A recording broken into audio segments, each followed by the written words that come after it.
Assalamualaikum warahmatullahi wabarakatuh. Halo anak-anak kelas 4, bagaimana kabar kalian hari ini? Semoga anak-anak ibu yang soleh dan solehah dalam keadaan sehat walafiat, serta ayah dan bunda yang mendampingi anak-anak belajar daring hari ini dalam keadaan sehat walafiat juga. Nah, anak-anak, hari ini jumpa kembali bersama video pembelajaran Ibu Seli. Wonderful, marilah kita memulai kegiatan belajar hari ini dengan berdoa. Dengan harapan semoga ilmu yang kita dapatkan bermanfaat dan wawasan kalian bertambah. Berdoa dimulai. Bismillahirrahmanirrahim. Rabbi zidni ilma warzuqni fahma. Rabbi shrah li sadri wa yassir li amri. Wahlul 'uqdatam min lisani yafqahu qawli. Amin ya Allah. Wonderful yang soleh dan solehah, hari ini kita akan memulai kegiatan belajar pada muatan bahasa Indonesia KD 3.2 dan 4.2. Nah, di sini ada sebuah gambar nih, ini namanya permainan tradisional yang dikenal dengan permainan rangku alu. Permainan rangku alu merupakan permainan tradisional yang berasal dari Nusa Tenggara Timur. Rangku alu biasanya dimainkan saat panen tiba. Alat yang diperlukan dalam permainan ini hanya 4 batang bambu. Permainan rangku alu sudah menjadi permainan favorit sejak zaman dahulu yang dimainkan oleh berbagai kalangan. Permainan ini dimainkan sebagai rasa syukur atas raya panen. Akan tetapi, seiring waktu permainan rangku alu tidak hanya dimainkan saat panen saja. Untuk memainkan permainan ini, kamu harus mempunyai kemampuan yang tidak mudah. Semakin lama kamu bermain, maka irama permainan akan semakin cepat. Permainan ini sangatlah menyenangkan dan dapat mempererat persatuan dan kesatuan.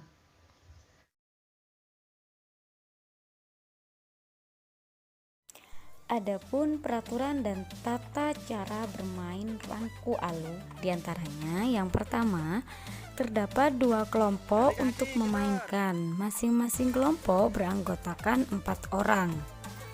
Yang kedua, 1 kelompok bertugas menjaga dan 1 kelompok lain bermain. Kelompok penjaga bertugas memainkan bambu yang dibentur-benturkan membentuk persegi diiringi nyanyian. Kelompok yang bermain harus melompat-lompat untuk menghindari terjepit di sela-sela bambu. Jika kelompok yang bermain kakinya terjepit, maka berganti tugas.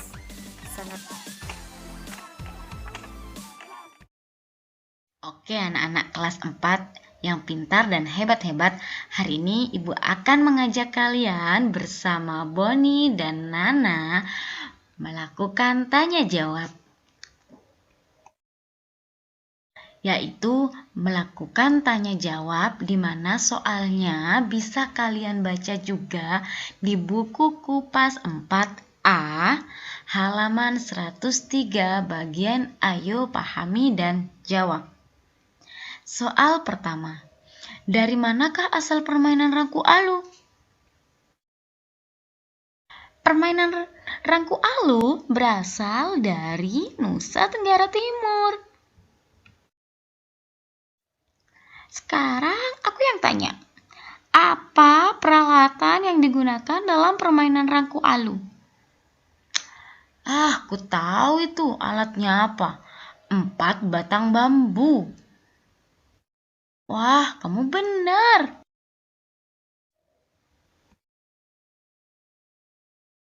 Giliranku ya, apa makna permainan rangku alu? Itu gampang sekali. Jawabannya, makna dari permainan rangku alu adalah rasa syukur atas raya panen.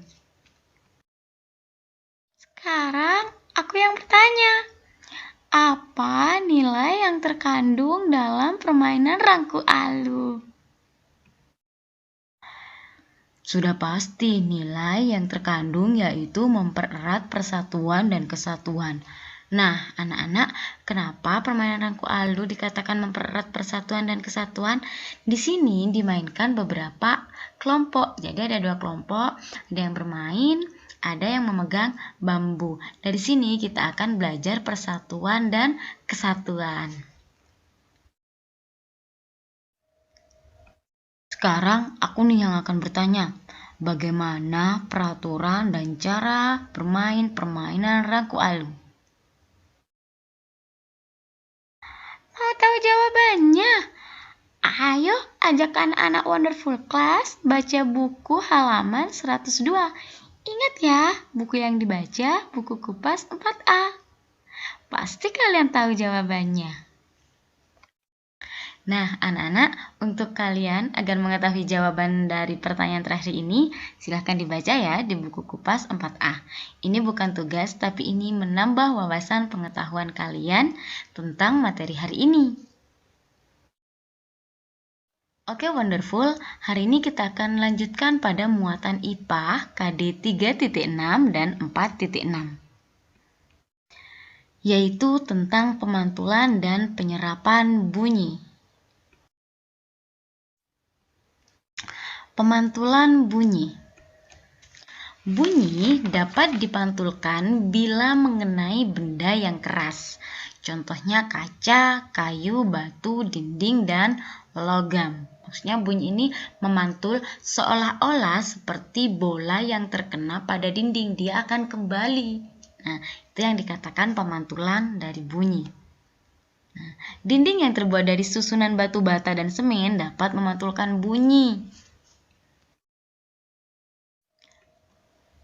Berdasarkan jarak sumber bunyi dan dinding pemantul, dikenal 3 macam bunyi pantul. Yang pertama, ada bunyi pantul yang memperkuat bunyi asli. Yang kedua, gaung atau kerdam. Dan yang ketiga adalah gema. Mari kita bahas bersama. Bagian pertama, bunyi pantul yang memperkuat bunyi asli. Bunyi pantul terjadi jika jarak sumber bunyi dengan dinding pemantul cukup dekat. Ingat, kata kuncinya yaitu terjadi jika jaraknya cukup dekat dengan sumber bunyi. Nah, contohnya, jika melewati terowongan bunyi mobil terdengar lebih keras. Nah, kalian amati gambar ini.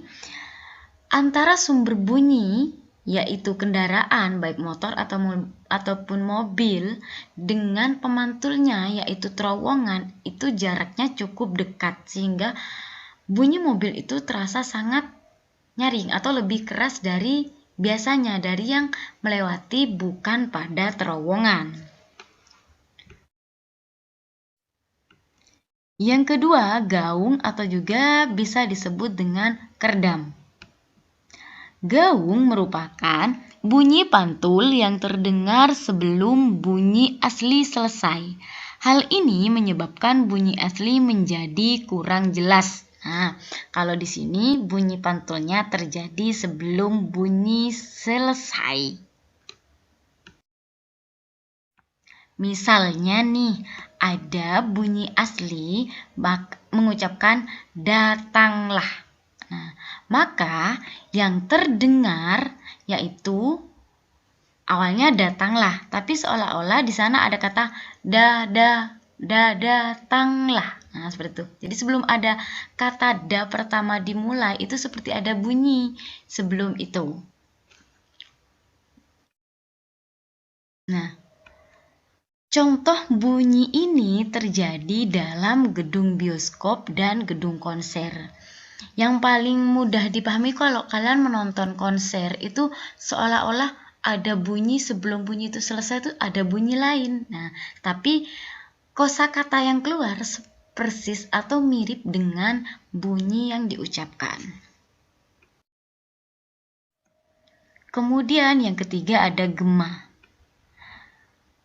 Gema merupakan bunyi pantul yang terdengar sesudah bunyi asli selesai.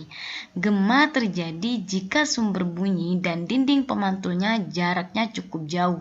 Ini kebalikan dari gaung. Kalau gaung sebelum bunyi selesai. Kalau gema setelah bunyinya selesai. Nah,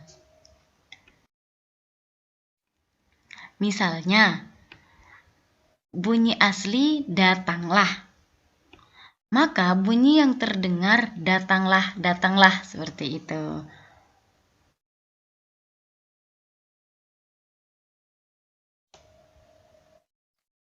Gema sering terjadi di lereng gunung, jurang, atau gua yang permukaannya keras dan rapat. Nah, contohnya seperti ini. Kalau berbicara di atas gunung, misalnya berkata, halo, mengucapkannya satu kali, halo, tapi terdengarnya halo, halo, halo, halo, seperti itu. Ini yang dikatakan dengan gema, seperti bunyinya berulang-ulang setelah bunyi utama atau bunyi yang diucapkan pertama kali itu terucap. Nah, juga ini di tebing atau di gua. Wonderful Class, tahukah kalian bahwasanya bunyi pantul memiliki manfaat di antaranya? Yang pertama, memperkuat atau memperkeras bunyi asli. Ini sebagaimana tadi dalam pembagian bunyi pantul berdasarkan jarak sumber bunyinya, yaitu bunyi pantul memperkuat bunyi asli. Dan yang kedua, gema dapat digunakan untuk mengukur kedalaman laut. Soleh dan solehah di kelas 4, bunyi selain dapat dipantulkan juga dapat diserap. Penyerapan bunyi. Bunyi dapat diserap bila mengenai benda yang permukaannya lunak. Contohnya karet, karpet, goni, busa, spons, dan swol. Coba kalian perhatikan gambar ini. Lantai dan dinding ruang pertemuan dilapisi dengan karpet. Tujuannya untuk menyerap atau meredam bunyi, sehingga suara dari dalam ruangan menjadi tidak bising atau terdengar hingga keluar ruangan. Selain ruang pertemuan, biasanya yang menggunakan atau memanfaatkan penyerapan bunyi ini adalah ruang musik atau juga bioskop. Nah, serta masih ada beberapa contoh lainnya. Oke, wonderful, itu dia materi kita hari ini tentang penyerapan bunyi dan menjawab berdasarkan soal cerita. Terima kasih telah menyimak video hari ini. Sampai jumpa pada video pembelajaran berikutnya. Wassalamualaikum warahmatullahi wabarakatuh.